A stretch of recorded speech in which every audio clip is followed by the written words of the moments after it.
નમસ્તે મિત્રો, આપનું સ્વાગત છે યુટ્યુબ ચેનલ ગ્લીમ ઓફ ગોડમાં। આજે આપણે અધ્યાય 42 ગોજીનો પતમટ્યો અને ભઠ્ઠીમાં પડતો લુહારાનો છોકરો સાંઈબાબાએ બચાવ્યો અધ્યાયમાં આગળ વધીશું। એક રાતે એક પત્યો લપાતો છુપાતો દ્વારકામાઈમાં આવ્યો। એ કામળો ઓઢી રાખ્યો હતો। સાંઈબાબાએ ઉઠીને ઓટલે આવ્યા।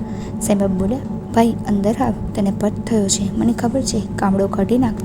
તેના ગાઉમાંથી લોહી પરું વહેતા હતા, તેના પગના આંગળા ખરી ગયા હતા, એના દેહમાંથી દુર્ગંધ આવતી હતી। સાંઈબાબાએ એને પ્રેમથી સુવડાવી દીધો। પછી ટમ્બલરમાં પાણી ભરી એમાં વધારે ઉધી નાખી પાણી ઘટું બનાવ્યું અને એ પાણી કાળજીપૂર્વક એના દેહમાં જ્યાં જ્યાં ઘાવ હતા ત્યાં લગાડી દીધું। પછી એને કામળો ઉઠાડી એના માથે હાથ ફેરવવા માંડ્યો। થોડી વારમાં જ એ ઊંઘી ગયો। સવારે સાંઈબાબાના ભક્તો આવ્યા ત્યારે પણ એ ઊંઘતો હતો। અવાજ થતાં એ જાગી ગયો અને ગભરાઈને ઊભો થઈ ગયો, પણ એના આશ્ચર્યનો પાર ન રહ્યો।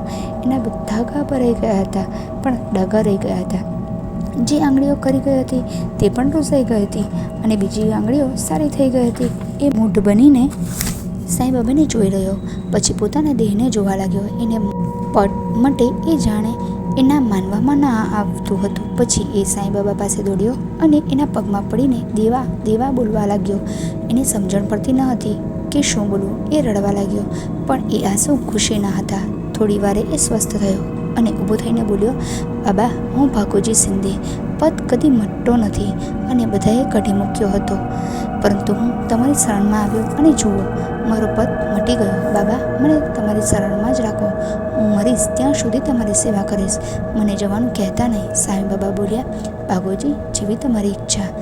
ત્યાં ઊભેલા બધા આશ્ચર્યચકિત થઈ ગયા હતા। ત્યારથી એ ભાગોજી દ્વારકામાઈમાં રહ્યો। એકવાર દિવાળીના દિવસો હતા। સાંઈબાબા ધૂણી પાસે બેસીને લાકડા સંકોરી રહ્યા હતા। ત્યાં એમણે લાકડાને બદલે પોતાનો હાથ ધૂણીમાં નાખી દીધો। બાબાનો હાથ બળવા લાગ્યો। માધવે આ જોયું તો એમણે સાંઈબાબાને કમરથી પકડીને ખેંચી કાઢ્યા અને ગભરાઈને રાડ પાડી ઉઠ્યા, દેવા દેવા, હે કાંઈ કરતે, તમે લાકડાને બદલે તમારો હાથ ધૂણીમાં નાખી દીધો, કેટલો દાઝી ગયો છે।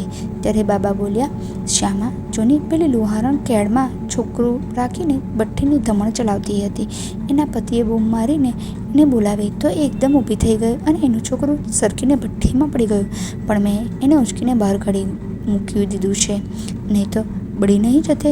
ભલે હાથ દાઝી ગયો, પણ છોકરું તો બચી ગયું। દેવા, ઉધી આપો, હું એના પર લગાડી દઉં। માધવ ઉતાવળે બોલ્યો, ના, ઉધી લગાડવાની જરૂર નથી, ઘીને 100 પાણીથી ધોઈને આપ, ભાગોજી લગાડશે। માધવ દોડતો ઘી લઈ આવ્યો અને પાણીથી ધોવા લાગ્યો। 100 પાણીથી ધોઈને એ ઘીને કુલડીમાં ભર્યું અને ભાગોજીને કુલડી આપી। એણે બાબાની ચામડી નીકળી ગયેલા અને ફફોલા પડેલા હાથ ઉપર ઘી લગાડ્યું અને એના પર પાંદડા મૂકી પાટો બાંધી દીધો। ભાગોજી અને માધવની આંખમાંથી આંસુ વહી ગયા હતા। દેવા, કેટલી વેદના સહન કરો છો? સાંઈબાબા બોલ્યા, શામા, દરેકે પોતાના કર્મો ભોગવવા જ પડે છે, ભઠ્ઠીમાં પડતું છોકરું તો નિમિત્ત જ છે, તમે બંને દુઃખી ન થાઓ। ભાગોજી બોલ્યો, પણ બાબા, તમે બધાને ઉધી આપો છો અને એમના રોગ મટાડો છો, તો મને પણ ઉધી આપો ને, હું પાણીમાં ગોળીને તમારા હાથ ઉપર લગાડી દઉં, તમને તરત જ મટી જશે। સાંઈબાબા હસ્યા નહીં, પરંતુ માધવથી સાંઈબાબાની વેદના સહન થતી ન હતી। એમણે તરત જ આબીના એક પત્રમાં લખી અને પત્ર નાના સાહેબ ચાંદોરકરને મોકલ્યો। પત્ર મળતા જ નાના સાહેબ ચાંદોરકર મુંબઈના પ્રસિદ્ધ ડાક્ટર પરમાનંદને લઈને શિરડી આવ્યા। તેઓ પોતાની સાથે મલમ, લેપ, પાટા વગેરે બધું જ લઈ આવ્યા હતા। નાના સાહેબે સાંઈબાબાને વિનંતી કરી કે તેઓ ડાક્ટર સાહેબને હાથ જોવા દે, પરંતુ સાંઈબાબાએ સ્પષ્ટ ના પાડી દીધી અને કહ્યું, નાના, ચિંતા ન કર, ભાગોજી મારો ઉપચાર કરે છે, મટી જશે। ડાક્ટર પરમાનંદે પણ સાંઈબાબાને વિનંતી કરી, પણ બાબા બોલ્યા, મારો ડાક્ટર તો અલ્લાહ છે, ડાક્ટરની દવા પેટી તો બાંધેલી જ રહી। ભાગોજી રોજ બાબાના હાથનો ઉપચાર કરતો। થોડે દિવસે એમાં રૂઝ આવી, પરંતુ ચામડી બહુ નાજુક અને પાતળી હતી, એટલે છેક સુધી ભાગોજી બાબાના હાથ પર ઘી લગાડીને પાટો બાંધતા રહ્યા।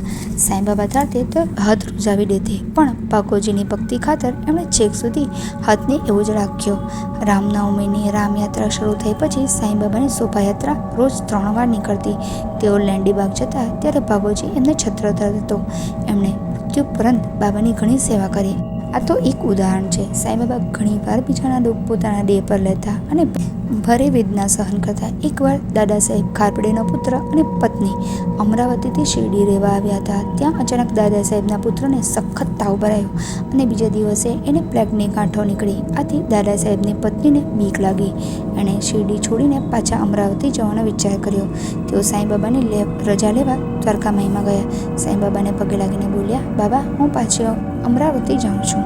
આવતી વખતે રસ્તે પ્લેગ ફેલાયો હતો. તે મારા દીકરાને લાગી ગયો છે. એને સખત તાવ ચડ્યો છે. સાંઈબાબાએ માસાપતિને કફની ઊંચી કરી સાઠાના મૂળમાં પ્લેગની ગાંઠો બતાવી અને પછી બોલ્યા, માને કહો, આકાશમાં વાદળ છવાઈ ગયા છે, પરંતુ વરસાદ પડતા આકાશ ચોખ્ખું થઈ જશે. સબૂરી રાખો. રજા ન મળવાથી દાદા સાહેબની પત્ની ન ગયા.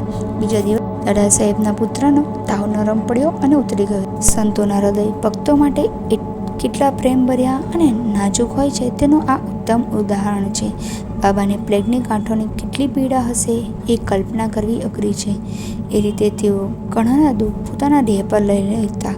ઓમ નમઃ ઇતિ સદગુરુ શ્રી સાંઈ સચ્ચરિત્રમાં ભાગોજીનો પટ મટ્યો અને ભઠ્ઠીમાં પડતું લોહારણનું છોકરું સાંઈબાબાએ બચાવ્યું નામનો અધ્યાય 42 સમાપ્ત. ઓમ સાંઈરામ.